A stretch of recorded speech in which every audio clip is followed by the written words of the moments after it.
We need to go back to cause and effect. Here we go. It's exciting. All right. And good evening. Can you see me? No.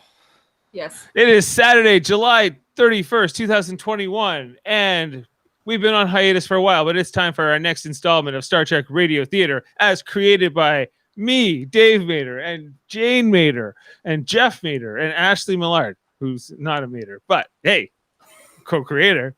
And then, okay. Pisces. And it is a Pisces. Jane, excited? Yeah. Jane's here. And then, okay, this week's episode is we're going to be doing Star Trek The Next Generation's Cause and Effect from the 5th season, which aired in 1992, 2368 in terms of Star Trek years. And this is our 18th for season 2, or our 18th episode, that is. And our 43rd episode overall. Crazy. Exciting. Anyway, this is written by Brannon Braga, who went on to run Voyager and do a lot of other. He wrote like Generations and the finale, All Good Things, along with Roland D. Moore. So this is a great script. Really, it's a time loop. So if it seems repetitive, it's on purpose. But in the show, they were able to shoot it from different camera angles. We're going to have to do it like from a different acting perspective. Okay, let's come off screen and get into the episode. We focus on space. We focus on space. The ship's starboard nacelle is damaged, sending out stray jets of plasma.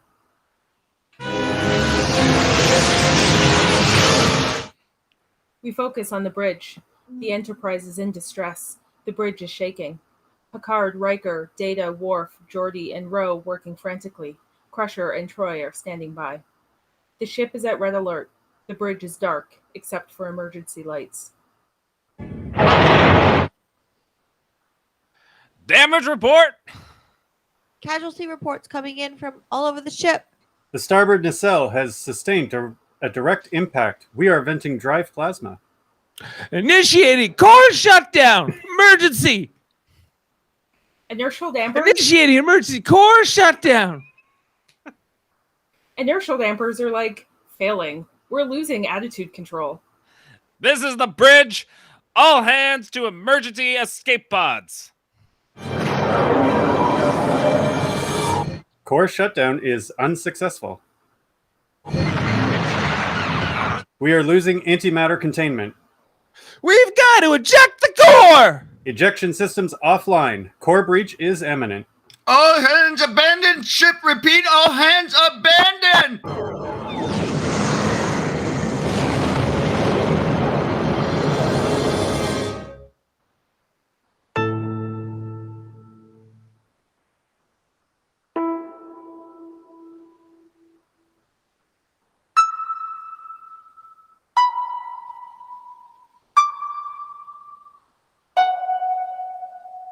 Ace, the final frontier. These are the voyagers of the starship Enterprise. Its continuing mission to explore strange new worlds, to seek out life and new civilizations, to boldly go where no man has gone before.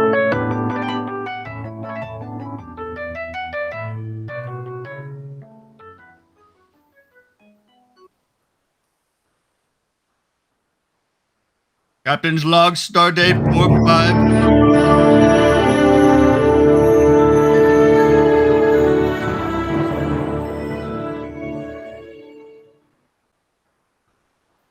Captain's log, stardate 45652.1. The Enterprise has entered an area known as the Typhoon Expanse. We are the first Starfleet vessel to chart this unexplored region. We focus on someone's quarters. Data does a fast, professional shuffle.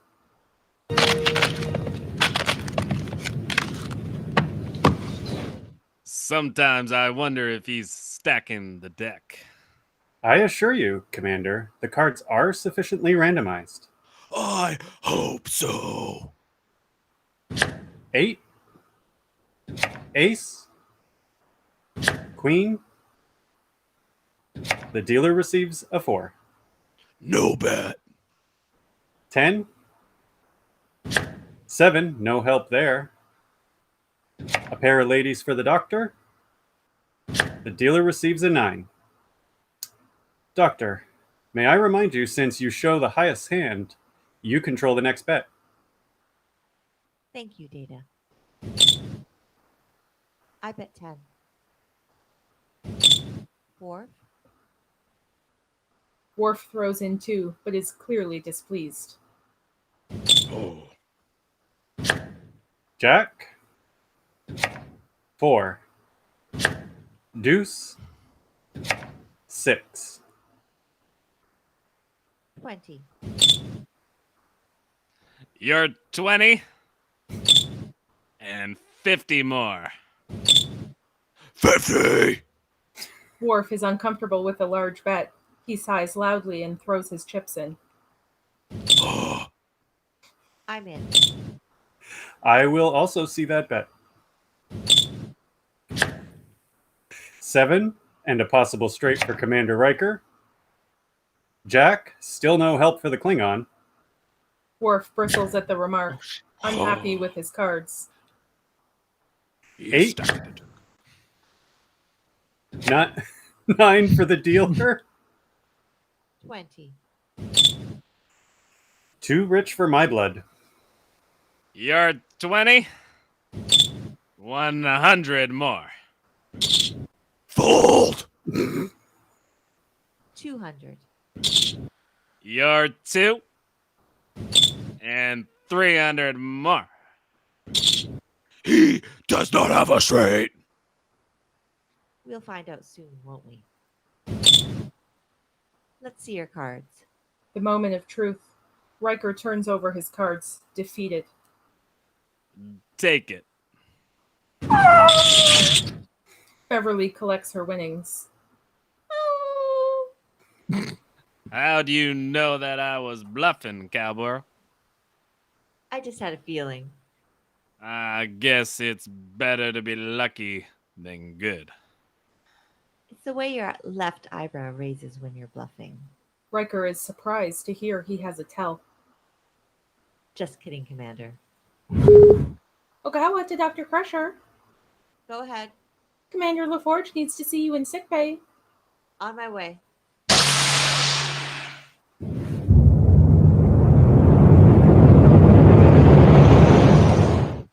We focus on sickbay. Beverly is examining Geordi. At first, I thought the catwalk was spitted. As it turns out, it was me. Luckily, Ensign Fletcher was there to grab me. It was a long way down to the bottom of the warp core.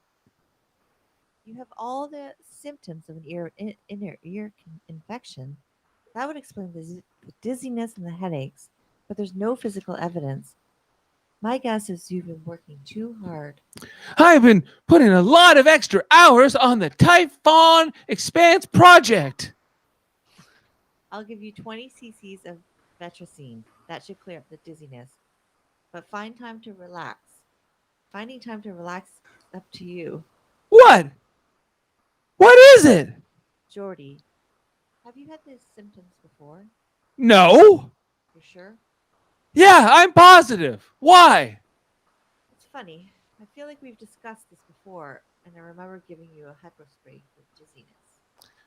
I've never had these symptoms before today, so you must be thinking about another patient.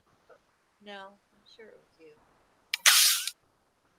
Well, try to get some rest and try to stay away from high places for a few days, just in case. Thanks, Doc. Good night. Good night. We focus on Crusher's quarters. Beverly is dressed in her pajamas. She is holding a pair of small garden shears and is deadheading her plants. As she does so, she quietly sings a little song. Da da da da da da da bum da dee dee da dee dee. When she is satisfied with the look of her plants, she puts down the shears. She picks up a small glass of what appears to be sherry and takes a sip. She heads to bed, glass still in her hand. She turns off the lamp.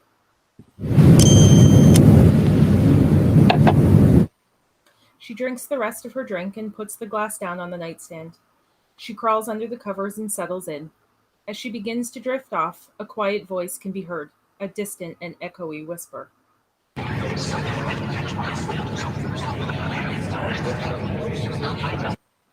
Beverly opens her eyes and listens. Gradually, a dozen voices fade in, disembodied murmurs. She sits up and glances around the dark, empty room.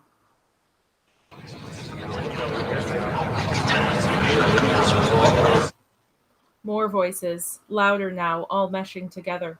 Beverly tries to make out what they are saying, but they are unclear.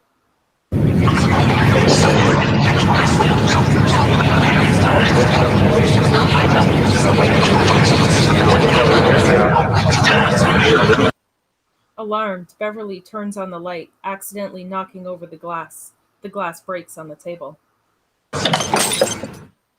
The voices stop. Beverly catches her breath, shaken.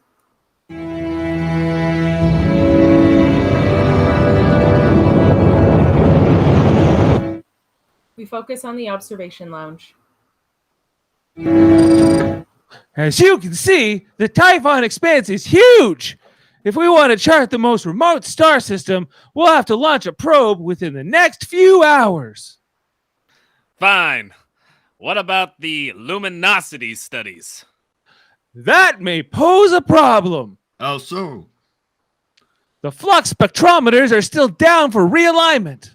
I thought they were supposed to be back online yesterday. They were, until the Stellar Dynamics Lab decided they needed to install new modules. I recommend we use a graviton polarimeter. It will perform a similar function. Make it so, Mr. Data.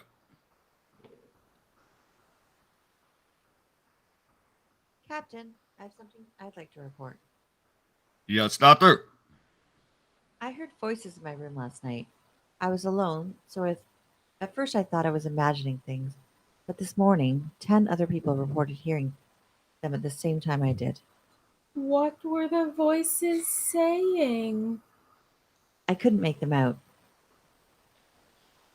Data. Did the sensors pick up anything unusual last night?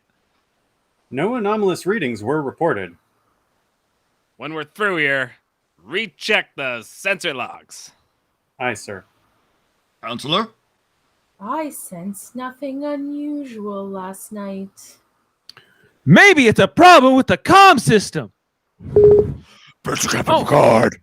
Seems to be working. Go ahead. We are getting unusual readings. 20,000 kilometers off the starboard bow. On our way.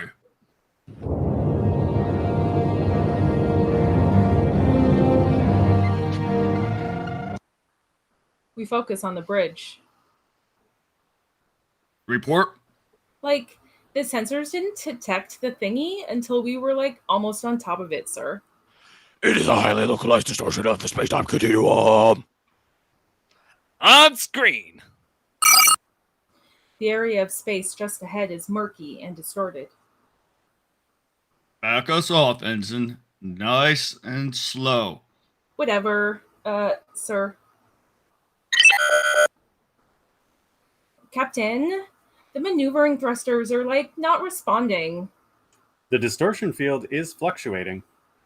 The bridge lights flicker and go out. The emergency lights come on, and some of the consoles lose power. All main systems just went down. Power levels are dropping rapidly. Red alert.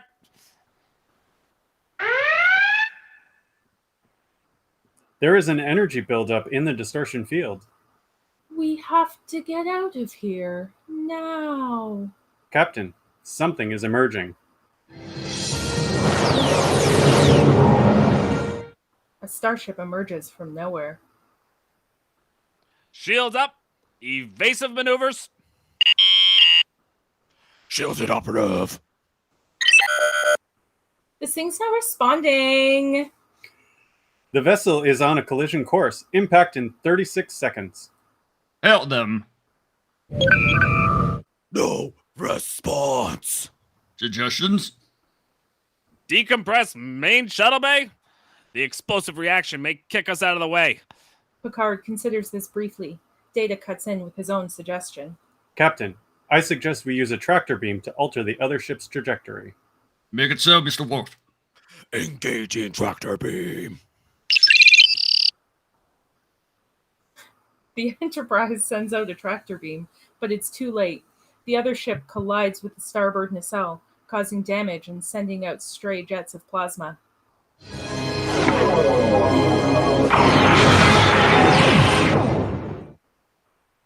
Damage report. Casualty reports coming in from all over the ship. Starboard nacelle has sustained a direct impact, venting drive plasma. Initiating emergency core shutdown. The inertial dampers are failing. We're like losing attitude control. This is the bridge. All hands to emergency escape pods. Core shutdown was unsuccessful. We are losing antimatter containment. We've got to eject the engine core. Ejection systems are offline. Core breach is imminent. All hands abandon ship. Repeat, all hands abandon.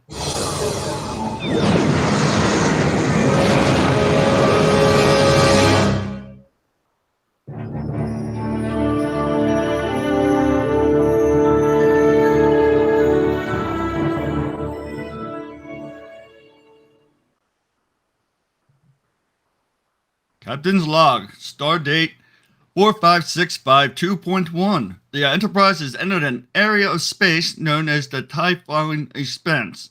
We are our first Starfleet vessel to chart this unexplored region. We focus on someone's quarters.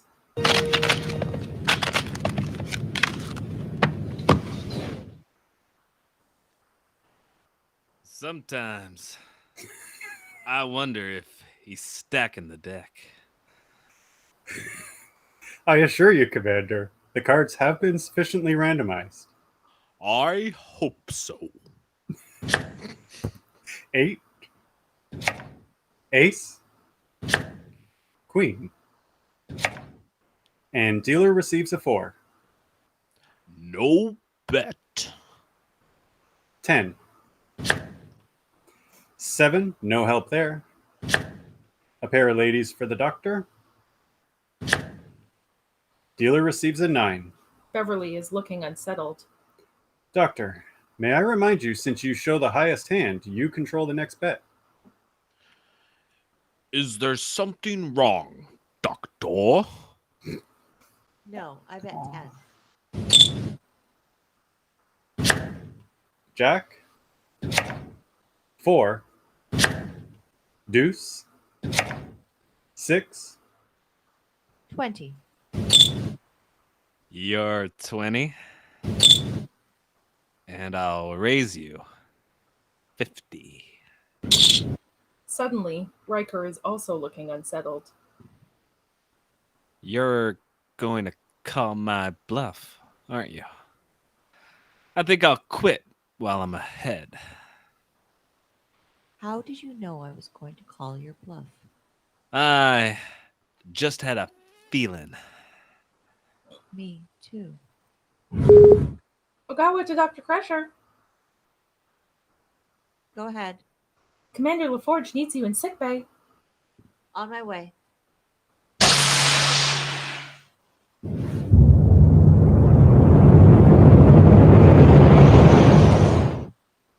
We focus on sickbay. Beverly is examining Geordi again. At first, I thought the catwalk was spinning. As it turns out, it was me. I was lucky Ensign Fletcher was there to grab me. It's a long way down to the bottom of the warp core. You have all the symptoms of an inner ear infection. That would explain your headaches and the dizziness. But there's no physical. Crusher stops abruptly. What? What is it? Geordi, have you had these symptoms before? Now that you mention it, I think I have. Do you recall when? No, I don't. We've had this discussion before, and I know I've given you this examination. Let's check the medical logs. Okay. They move to a nearby console. Beverly pulls up Geordi's medical history. You've been treated several times for headaches related to your visor, but I read no mention of dizziness. Must be deja vu. Both of us? About the same thing? Huh? We focus on Crusher's quarters. Da, da, da, dee, doo. Beverly is dressed in her pajamas. She is singing and trimming her plants again.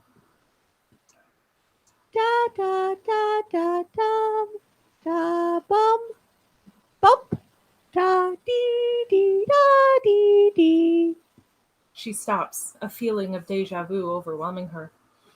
She sets down the shears and picks up her sherry, taking a sip. She moves toward her bed and begins to take the last sip, but changes her mind, putting the glass down on her nightstand and turning off her light instead. Just as she settles into bed, the voices start up.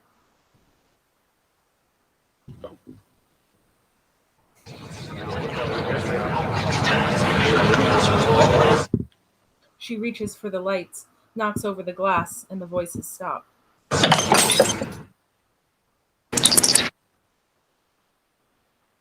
Crusher to Captain Picard. Yes, Doctor? Do you have a minute, Jean-Luc? We focus on the ready room. Beverly sits with Picard in the dimly lit, comforting room. She has been recounting recent events. Picard hands her a cup. I had to tell you cured a lot of sleepless nights with this steamed milk. Thank you. Nutmeg. Whenever I get insomnia, I try to perfect the recipe. It was the eeriest feeling. When the glass broke, it triggered the sensation even more intensely than it done all before. You know, earlier, I was reading this book, and I had a distinct feeling I'd read certain paragraphs before. But I assumed I'd read the book years ago, and I'd forgotten. I've had this feeling for hours. And then the voices. Well, it could be nothing more than the result of a sleepless night. Let's be sure. Have Data and Geordi run a ship-wide diagnostic concentrating on the time and place you heard the voices, and we'll discuss the results tomorrow at 700 hours. Thank you for everything. Thank Aunt Adele.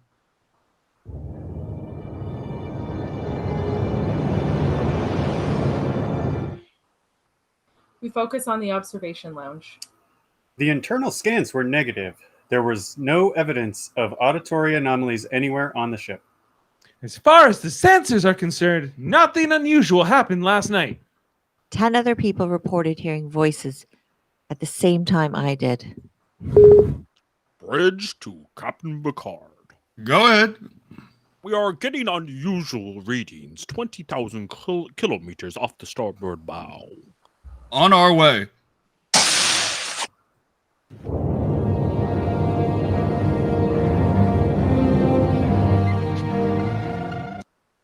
We focus on the bridge. Report. The sensors didn't, detect the phenomenon until we were almost on top of it, sir. It is a highly localized distortion of the space-time continuum. On screen.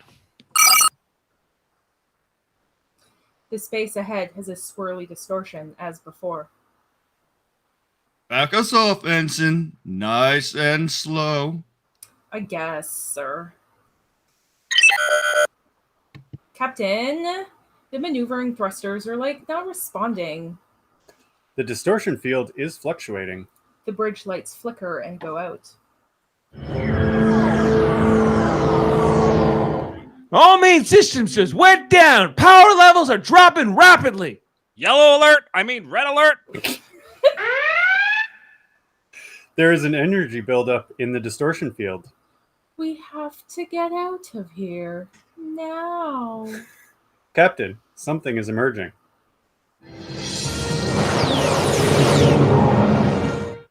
The ship emerges from the mist again. Shields up! Evasive maneuvers! Shields inoperative. The helm is not responding. The vessel is on a collision course. Impact in 36 seconds. Hail them. No response. Suggestions? Decompress main shuttle bay? The explosive reaction may blow us out of the way. Captain, I suggest we use the tractor beam to alter the other ship's trajectory. Make it so, Mr. Worf. Engaging tractor beam.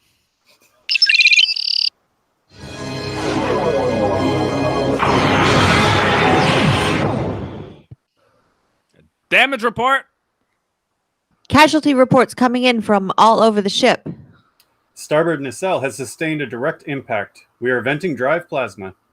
Initiating emergency core shutdown. Inertial dampers are failing. Oh, we're losing attitude control again. This is the bridge. All hands to the escape pods. Core shutdown is unsuccessful. We are losing antimatter containment. We've got to eject the core. Ejector systems are offline. Core breach is imminent. All hands abandon ship. Repeat, all hands abandon.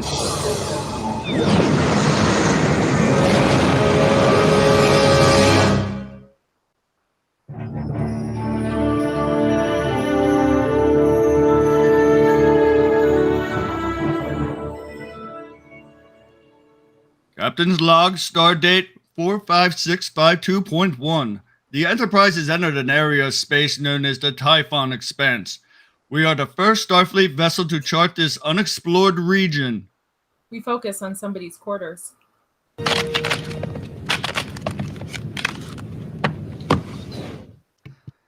Sometimes I wonder if he's stacking the deck. I assure you, Commander, the cards are sufficiently randomized. I hope so. Pause. Something wrong, Mr. Worf? Oh, I am experiencing nibble. The feeling that I've done this before. Yeah, last Tuesday night. That's not what I mean. I've had the same feeling. Keep dealing, Data. 8. Ace. A queen? You're going to give me a queen.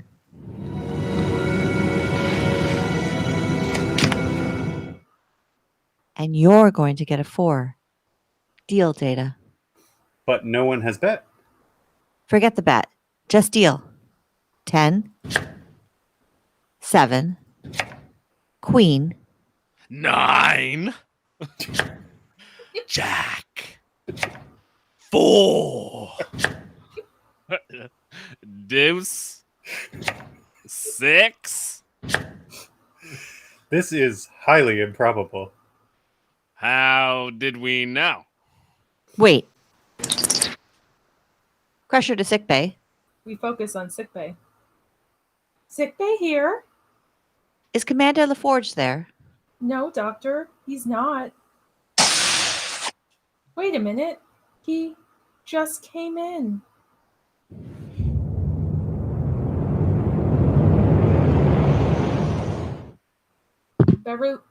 Beverly is now in sickbay. She has just finished Geordi's examination. Picard walks in. You wanted to see me, Doctor? Yes, Captain.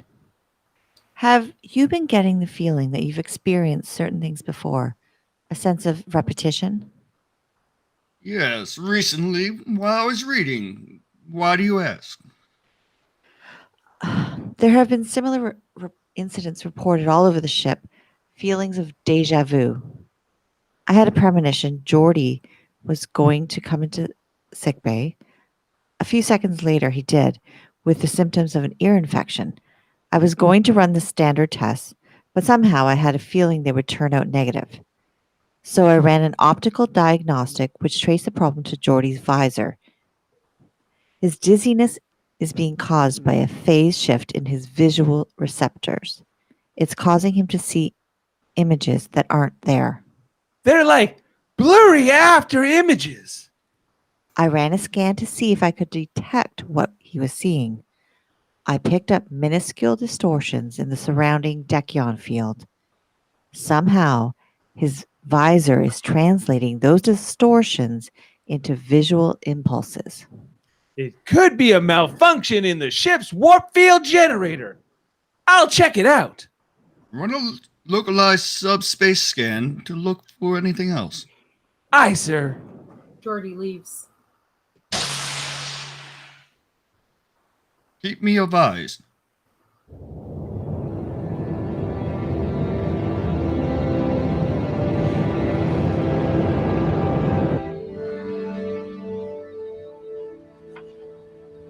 We focus on Crusher's quarters.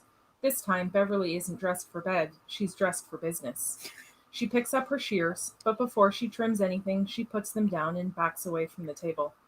She picks up her sherry and brings the glass to her lips, but again, stops herself, moving across the room to put the glass down on a different table.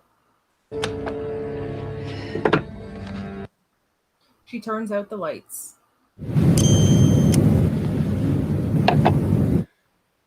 The voices start, and she grabs her tricorder to record them.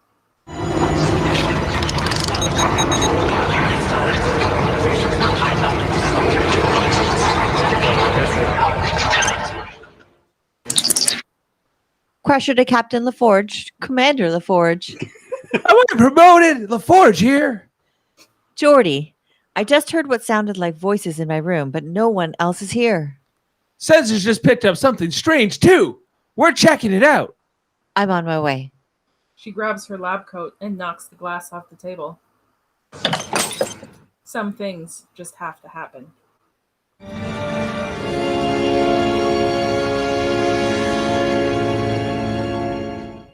We focus on engineering. Looks like you managed to record 6.2 seconds worth. Let's see if we can filter the signal and clear it up a little bit. Then I wasn't just hearing things. The sound itself appears to have been real. However, the acoustic energy does not correspond to any ship's systems, nor to any voice communications sent at the time you heard it. Then where did the sound come from? You heard the voices at the same time our localized subspace scan picked up a Dekion field distortion. The two may be related. Let's give another listen. Computer. Perform a narrowband analysis. Eliminate all non-vocal waveform components.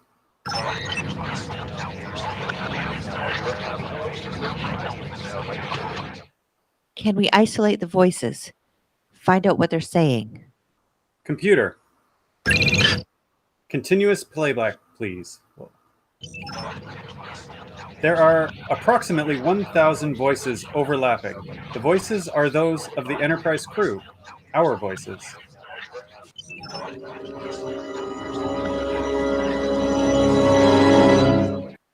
We focus on the observation lounge. I'm sorry to call you all here so early, but we couldn't wait until 0700 hours. We think we may have an explanation for the odd occurrences around here. Commander? I thought I was a captain. This is going to sound pretty wild. Somehow, we've entered what seems to be a temporal causality loop. We think we're stuck in a particular fragment in time, and we've been repeating that same fragment over and over again. Is this what's causing our deja vu? Yes, but it's more than that. In deja vu, you only think you're repeating events. We actually are. Our theory is this. Every time the loop begins again, everything resets itself and starts all over. We don't remember anything that happened before, so each time through the loop, we think it's the first. You mean to tell me we could have come into this room, sat at this table, and had this conversation a dozen times already? A dozen? 100? It's impossible to tell. We could have been trapped here for hours, days, maybe years. If what we're saying is true, those voices I heard might have been echoes from previous loops. It's the same thing with the phase shift in my visor. after images in time. You're right about this. How did it happen?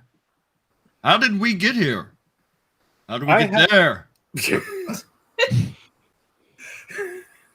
I have a hypothesis that may explain that, Captain. I have analyzed the recording Dr. Crusher made. Most of it is quite ordinary. 150 discussions about ship's operations, 252 conversations of a personal nature, 5 couples engaged in romantic encounters. Your point, Mr. Data? There is evidence of some sort of disaster aboard the Enterprise, severe enough that the captain ordered all hands to abandon ship. I have isolated 3 segments of the recording that are crucial. A highly localized distortion of the space-time continuum. Collision course. Impact in 30 seconds. All hands abandon ship. Repeat. All hands abandon. Worf refers to a distortion. If this were a temporal distortion, and if it were close enough to it, it's possible that a large enough explosion might have ruptured the space-time continuum. We collided, exploded, and then got stuck in this repeating loop of time. You're right. Perhaps we could escape the loop by avoiding the collision. That's our guess. Perhaps we should reverse course. For all we know, reversing course may be what leads us into this crash. No, we can't afford to start second-guessing ourselves. We'll stay on this course until we have reason to change it. But let's do everything we can to avoid the collision. Captain, we may not be able to figure out how to avoid this accident until it's too late. And if the loop begins again, we'll forget everything we've learned this time around. What do you suggest? If we do find a way to avoid this collision, we should try to send that information into the next loop. Is that possible? We have seen that echoes or after images from previous loops appear as distortions in the Dekion field.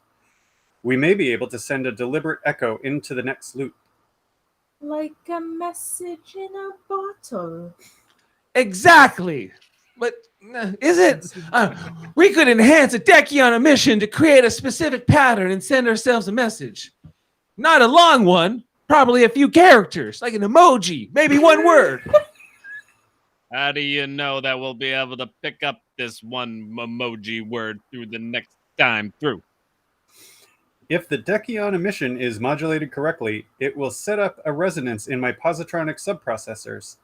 I will receive the information on what you would call a subconscious level. Now, there's the catch. We have no way of knowing how this information will be perceived by Data. It might be like a post-hypnotic suggestion. Even with all these uncertainties, we've got to try. Take whatever steps are necessary to send a message. Dismissed. We focus on engineering. Geordi is making adjustments inside Data's head. You know, it's possible we tried this 1,000 times and it's never worked. Do you have a feeling that we've done this before? No, I don't. Neither do I. Maybe that's a good sign. Yeah, okay, let's test the emitter. Particle accelerators at full power. Dekion field active. Particle flux nominal. We're in business. All we need now is a message. Senior officers, report to the corral. On our way. We focus on the bridge. Oh.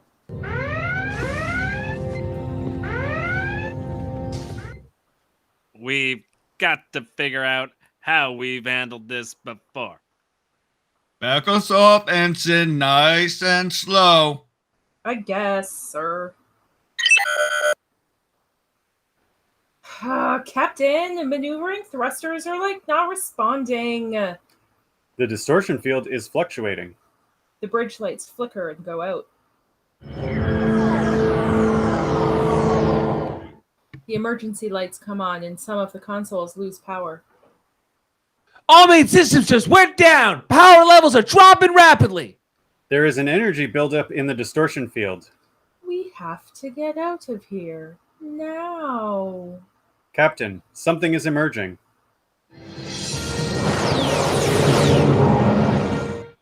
Shields up. Evasive maneuvers. The shields are inoperative. The helm's not responding. The vessel is on a collision course. Impact in 36 seconds. Hail them. There's been no response. Suggestions? Decompress main shuttle bay. The explosive reaction may blow us out of the way. Captain, I suggest we use the tractor beam to alter the other ship's trajectory. Make it so, Mr. Worf. Ooh, engaging the tractor beam.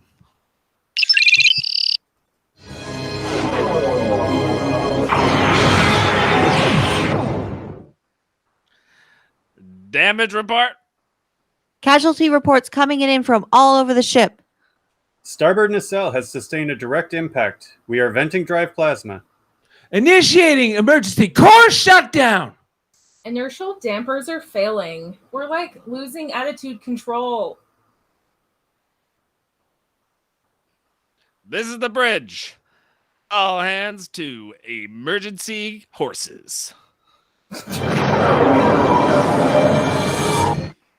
Core shutdown is unsuccessful.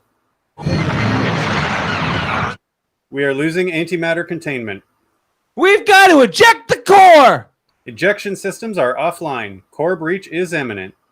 Data taps something into his Dechion emitter. All hands abandon ship. Repeat, all hands abandon.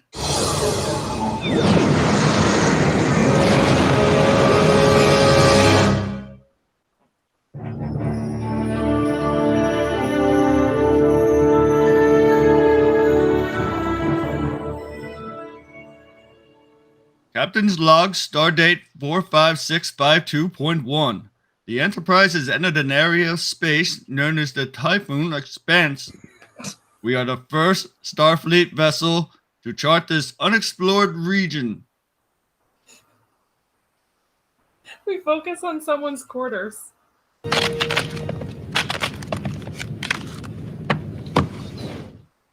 Sometimes I wonder if he's stacking the deck.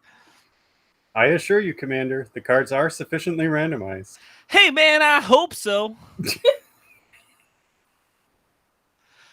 Something wrong, Mr. Worf. Hey, man, I'm experiencing the nimpo.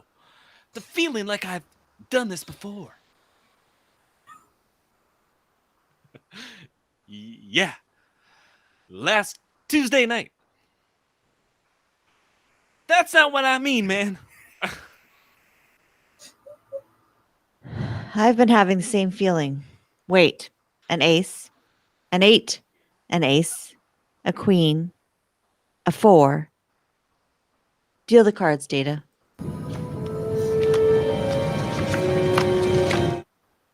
Data deals everyone a 3. 3. All threes. I was positive I knew what cards were going to be dealt. I was also sure. Finish dealing the hand.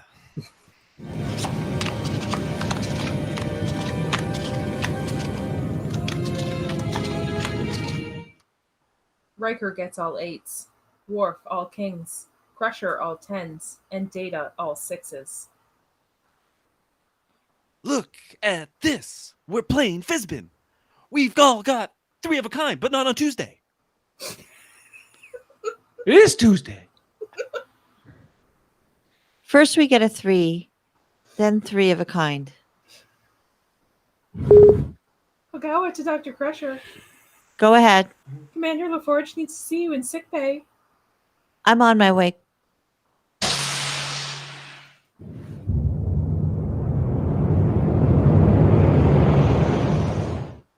We focus on sickbay. At first, I thought the catwalk was spinning. As it turns out, it was me. I was lucky Ensign Fletcher was there to grab me. It's a long way down to the bottom of the warp core. You have all the symptoms of an inner ear infection. That would explain the headaches, dizziness, but I don't see any physical. What? What is it? Geordi, have you ever had these symptoms before? Now that you mention it, I think I have. Do you recall when? No, I don't. I know we've had this discussion before, and I remember giving you this examination. Let's check the medical logs. Okay. They move to a nearby console. Beverly pulls up Geordi's medical history. You've been treated several times for headaches related to your visor, but there's no mention of dizziness. Must be deja vu. Both of us? About the same thing? I'd like to run an optical diagnostic. For an ear infection?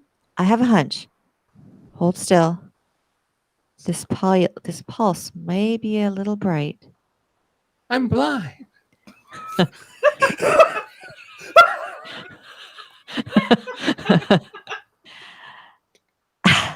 Have you made any changes to your visor lately? No? Why?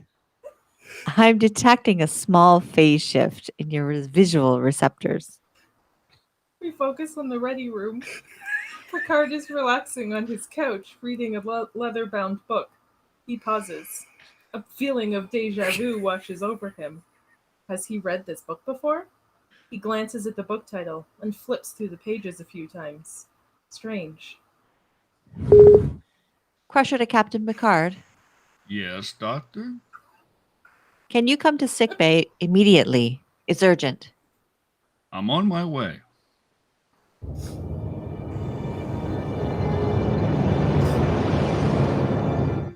We focus on sickbay. His dizziness is caused by a phase shift in his visual receptors. It's causing him to see things that aren't there. They're like blurry after images. I ran a scan to see if we could detect what he was seeing. I picked up minuscule distortions in the surrounding Dekion field. His visor seems to be translating those distortions into visual impulses. Could be a malfunction in the ship's warp field generator. I'll check it out. While you're at it, run a localized subspace scan to look for anything unusual. Aye, sir. Keep me advised, Doctor.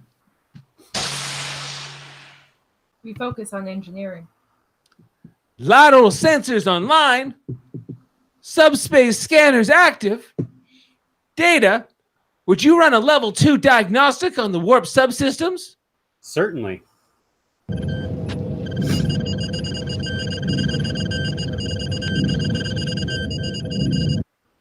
The display keeps flashing up the number 3. All threes? That can't be right. I have encountered the numeral 3 an inordinate amount of times over the last 2 hours. Huh. Well, we've got a Dekion field fluctuation on Deck 9, Section 28. Crusher to Commander LaForge. The Forge here. I just heard what sounded like voices in my room, but there's no one here. Sensors just picked up something strange, too. We're checking it out. I'm on my way down. Doctor, Crusher, are you all right? I'm fine. We focus on the observation lounge. I have isolated 3 segments of this recording that are crucial. A highly localized distortion of the spacetime continuum. Collision course. Impact in 36 seconds. All hands abandon ship. Repeat, all hands abandon. Worf refers to a distortion. If this were a temporal distortion, and if we were close enough to it, it's possible that a large enough explosion might have ruptured the space-time continuum. We collided, exploded, then got stuck in a repeating loop of time. If you're right about this, then perhaps we can escape the loop by avoiding the collision. That's our guess. Hey, man, perhaps we should just reverse course. For all we know, reversing course might be what leads us into this crash. What? We can't afford to start second-guessing ourselves. We should stay on this course until we have reason to change it. But in the meantime, I think we should do what we can to avoid a collision. Captain, we've got an even bigger problem. We've been seeing the number 3 all over the ship, on consoles, in a poker game, everywhere. To date, we have encountered 2,085 conspicuous examples of the number 47. I mean, 3. It's even almost as annoying as the 47 thing. All 3s can't be coming up by accident. I can't have this. Maybe somebody's trying to tell us something. Well, it's one of those things, like if I know how numbers work or something, right? We came to the same conclusion, so we ran a ship-wide diagnostic. The only unusual thing was we found a Dekion field modulation in Data's positronic subprocessors. What could be causing all these numbers? I don't know, but I wanted to send information from one loop to the next. I might use a method like a Dekion emission. You think we sent ourselves a message? Like in a bottle? Like, I don't understand the bottle thing, but it would make sense. Yes, maybe we are trying to tell ourselves something. If that were true, what could 3 indicate? Maybe we should run a level 3 diagnostic on all key systems. Whoa. It's a good idea. I'll have the computer run a pattern matching algorithm based on the number 3. Bridge to Captain Picard. Go ahead. We're getting like unusual readings 20,000 kilometers off the starboard bow or something. On our way.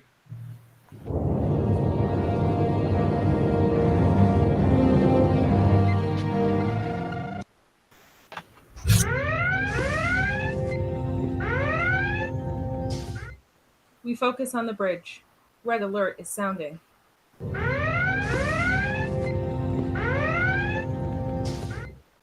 Report. The sensors didn't detect this like phenomenal thingy until we were almost on top of it, Captain. Yeah, man, it is a highly localized distortion of the space-time continuum. On screen. The space ahead was a swirly distortion, as before. Picard and Riker exchange a glance. Their first major decision here. How should they handle it? How do they avoid repeating the same mistakes? How do you think we handled this before? Back us off, Ensign. Nice and slow. Whatever. Sir. Captain, the maneuvering thrusters are not responding. The distortion field is fluctuating. The bridge lights flicker and go out.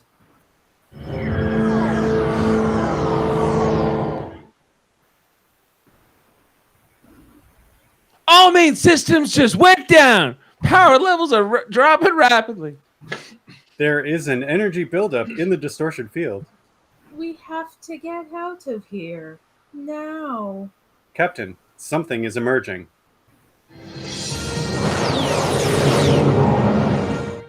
A starship emerges from the mist. Shield up, evasive maneuvers. Hey, man, the shields are inoperative. I don't know what you want me to do over here. The helm's not responding. The vessel is on a collision course. Impact in 36 seconds. Hail them. They don't hear us. Suggestions? Decompress main shuttle bay. The explosive reaction may blow us out of the way. Captain, I suggest we use a tractor beam to alter the other ship's trajectory. Make it so, Mr. Worf. Oh. I'll gauge the tractor beam, I guess. I don't know. Data looks at Riker's 3 pips. He realizes that he must do what he must do and rapidly works the console. The tractor beam will not be successful. I am decompressing the main shuttle bay.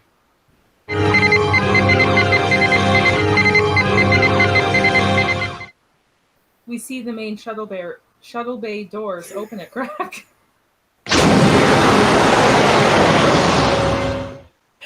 Light spills out from the side and a gust of vapor jets out, becoming a gale force as the doors open further. The Enterprise slides forward and there is no collision.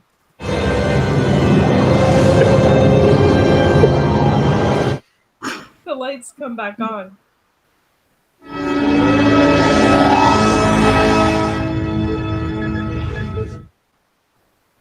We are clear of the distortion. Data, what happened? At the last moment, I speculated that 3 might refer to the number of rank insignia on Commander Riker's uniform. That indicated to me that his suggestion might be the correct course of action. Riker has an incredulous look on his face. Data, you must have picked up a message we sent from the last loop and stacked the deck in the poker game without realizing it. That is possible. I may also have been inadvertently responsible for the unexplained appearances of the number 3. Mr. Worf, and Red Alert. And try to access a Federation time-based beacon. Let's see if we can find out how long we've been in this causality loop. Time base confirms. Our chronometers are off by 17.4 days. Reset them, Mr. Data. Aye, sir. Captain! Worf is letting you know we are being hailed by the other vessel. The computer identifies it as the USS Bozeman, a Federation starship, Soyuz class! Soyuz class? They haven't been in service in over 80 years. Open a channel. A Starfleet captain and his first officer appear. Their uniforms and surroundings are reminiscent of the original series movies. The captain looks like Frasier from Cheers. They study the bridge, confused by what they see. Yar, this is Captain Morgan Bateson of the Federation starship Bozeman. Can we render assistance?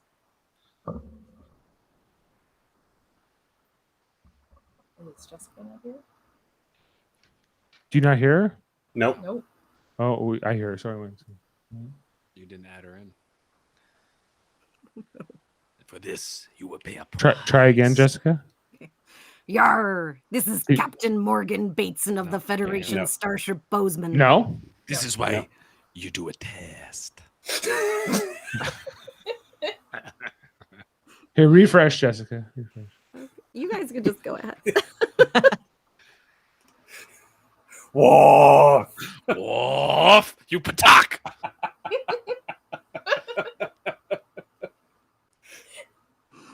Yar, Oh my god! There you go. This is We hear. this is going to be Okay. bright. Okay. Ashley, just take it from the captain. Looks like the Frasier from Cheers. Oh my god. The captain looks like Frasier from Cheers. They study the bridge, confused by what they see. Yar, this is Captain Morgan Bateson of the Federation starship Bozeman. Can we render assistance? I'm Captain Jean-Luc Picard of the Federation Starship Enterprise. We were just going to ask you the same thing. Yar, Captain Picard, your vessel is not familiar to us. Captain, have you any idea what has just happened? Our sensors detected a temporal distortion. Then your ship appeared. We nearly hit you. It was your fault, though. The Enterprise has been caught in temporal causality loop, and I suspect that something similar may have happened to you. Nah, you must be mistaken. We left the starbase only 3 weeks ago. Captain, do you know what year this is? Of course I do. It's 2278.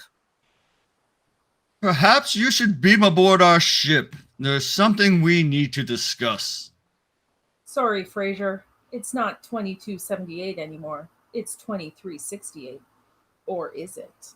How long has the Enterprise really been caught in that loop? 17 days. Oh, shut up. No, 17 days. 47 years. No. And yes, that ends our reading of Star Trek Next Generation's episode, Cause and Effect. Jane's favorite episode, right, Jane? Yep. Dr. Crusher, you broke that glass of sherry a few times. A few times, Yeah, it was never fun. No, it was always a bummer. Always a bummer. Yeah. Did you have fun in the episode? Mm-hmm. That was really great. Let's bring in our Jessica, who came in near the end. Sorry, that was going to be like the. I know.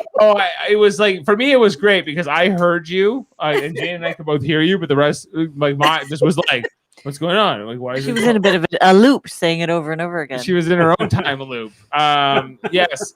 And that was like one of the only times I think we've done that, where somebody comes in right at the very, very end like that. And so, yeah. How was it listening to our performance? Well, it was fun. I didn't have to follow the script, so I could just like listen along. It was very entertaining. A little repetitive, maybe? No, it was good. No. You guys mixed it up a lot. Yeah. Speaking of mixing it up, let's bring in Jeff Mater, who was he had two characters, but they were more like 8 voices. 9 voices between the two voices. Dave, some of them were trading voices. Worf and Data, or Worf and Riker rather, they were like tagging in and out. Dave, there are several 47 references. This is a quick fun fact for Jeff.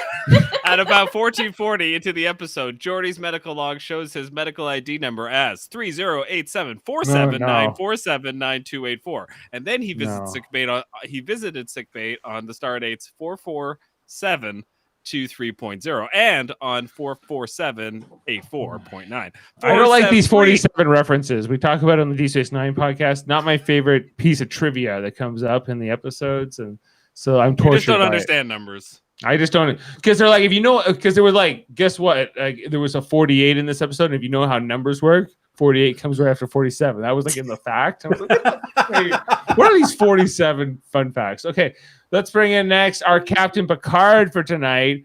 We had Tom Mott Tyrell, who was going, all hands abandon ship. You were telling everyone to get the hell out. My Typhoon. I know. Yes, that was also that's the only thing you knew, that this was a loop. The Typhon Expanse was named all kinds of things. The Typhoon Expanse, the Typhonia Expanse, and then back to the it was Typhonian. Typhonian at one point. It was like it was a time loop, but the repetitiveness of it was not as maybe consistent throughout. Or there were definitely variations. It was more like the TVA and Loki. And lastly, let's bring in Kevin Millard in the role of Lieutenant Commander Data, who was wrong every time in the loop, and Picard couldn't accept it. That's why we had to keep blowing up because of that. It was all because Riker was right, and we just listened to Riker's suggestion. Which version of Riker? That's the real question. Well, I guess the last version. Which version was your last version of Riker? It was like a Shatner. It was my Shatner version. That was the ultimate Riker, apparently. And then Ashley Millard in the role of Deanna Troi. We need to get out of here now. Deja vu, Data. Message in a bottle. I like the police. Yeah. Like a message in a... What does that mean? What's the metaphor for message in a bottle? And then Alyssa Ogawa, you were the nurse in sickbay, and also Ro Laren with a lot of attitude, a lot of towards Picard. And kind of dumb too. Yeah. Not he's like a dumb teenager. Like not enthusiastic. Yeah. Yeah. Yeah. Like, couldn't be bothered. Yeah, and she never changes. That's my favorite part. Well, I was doing it exactly like Ro Laren. Did that not come across? No, pretty much exactly correct. She's never in a hurry to hit the buttons. Yeah. Speaking of which, I even pulled a couple before it, where she was like, I'm not exactly what you'd call Starfleet material. Yeah. No, she's not. That's why they kill her off. Or You know. Jody Simpson has a comment here. Mott is his hero. Big Mott stan over here. Although he says we all rock. Well, yeah, no, Mott did good on the Picard for sure. I thought you were kind of channeling Frasier already before he even showed up. I felt. Yeah. What did you enjoy my Geordi LaForge? Yes, I thought it was great. and I definitely loved the but I can't see. Yeah, the I'm blind part was hilarious. That was I couldn't stop laughing. I wasn't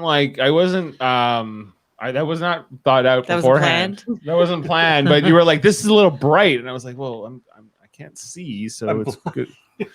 Therefore, I was in character.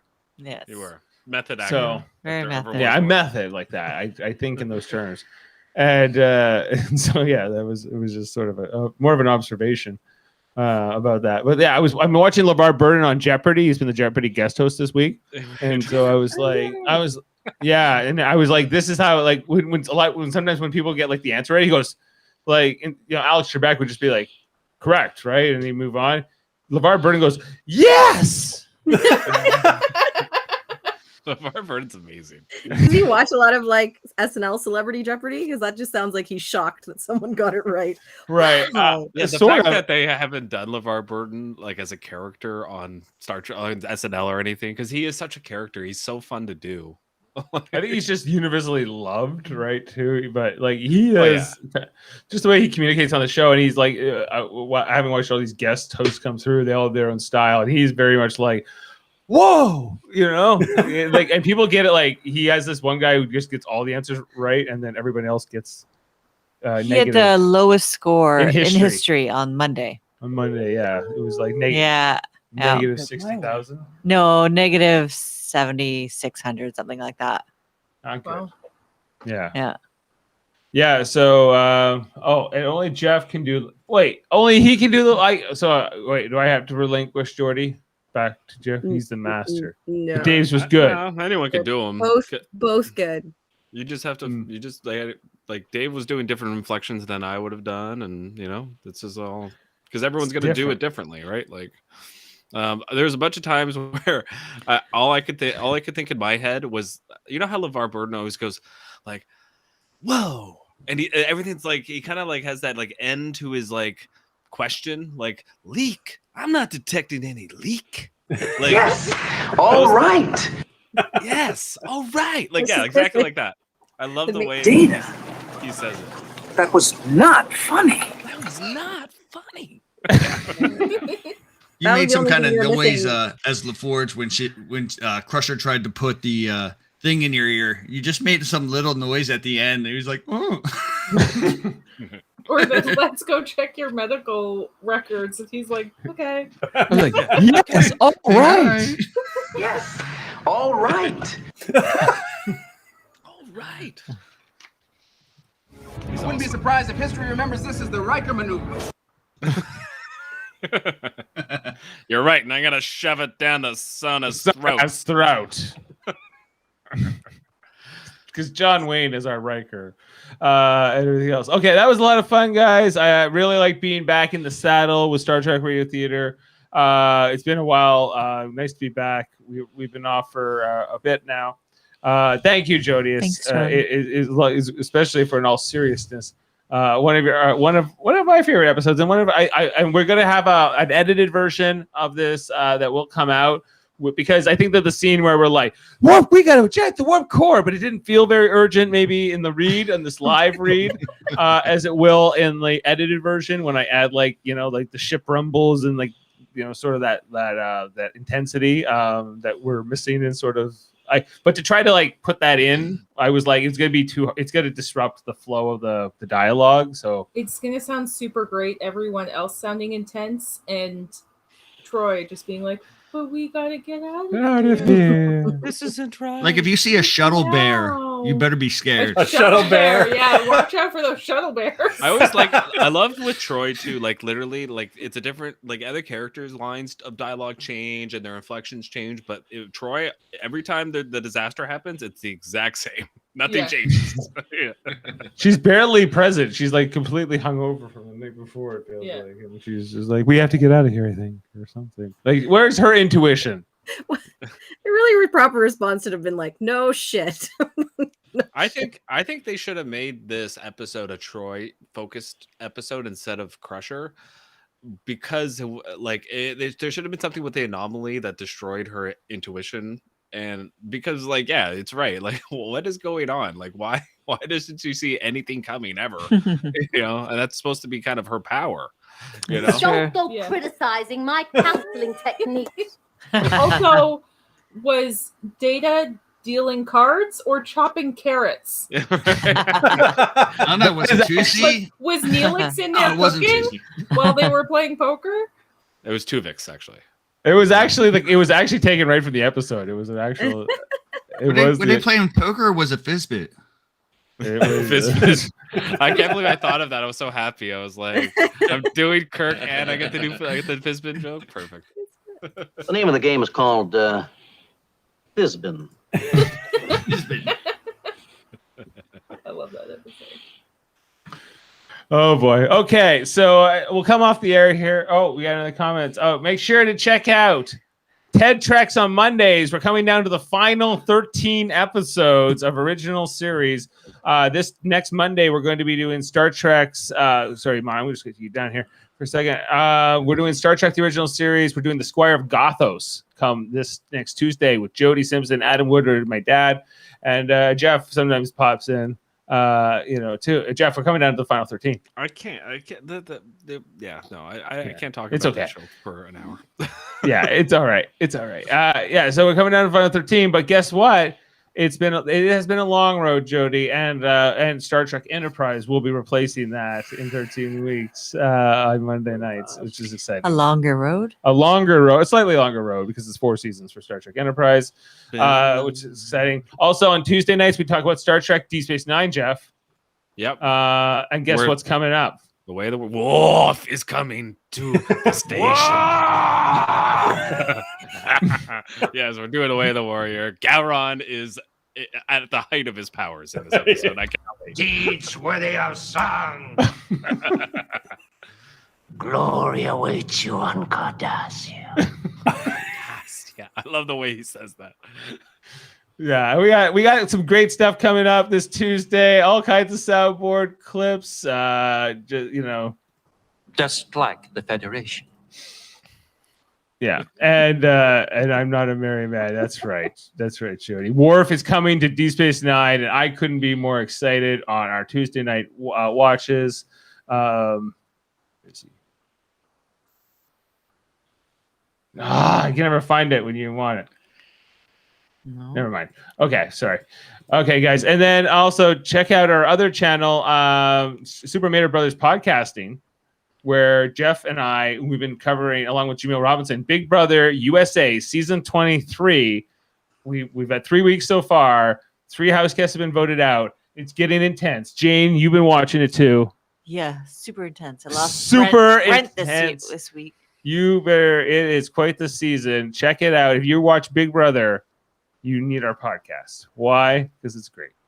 Okay, and so that's on Sundays, Wednesdays, and Thursdays. Check it out. And then we've also done Marvel Cinematic Universe. Ashley and Jeff and Jamil and I and other combinations have talked about like things like WandaVision and Falcon and the Winter Soldier and other programs. Most recently, like Loki and Black Widow. And also our third channel is called Trivial Debates, where we talk about movies and TV and sports in kind of a game show format. Our last episode was with Mike O'Connor and Jody and Adam and Jeff competing, which was a lot of fun. We'll be having another episode at the end of August, even though technically this is the last day of July. So technically this month is not even finished. Because this feels like a long time ago we had this, but it was not that long ago. So check that out on our other channel, Trivial Debates. Can you guys see me? Yep. Mm-hmm. And you can see each other? Yep. Yeah. Cool. All right. So that's it. All right. Yeah. So for all of us here at Live Long and Podcast, Dave and Jade Mater, we have Kevin and Ashley Millard, Jessica Chan, and Mott. Don't forget Tom Mott Tyrell. Don't forget.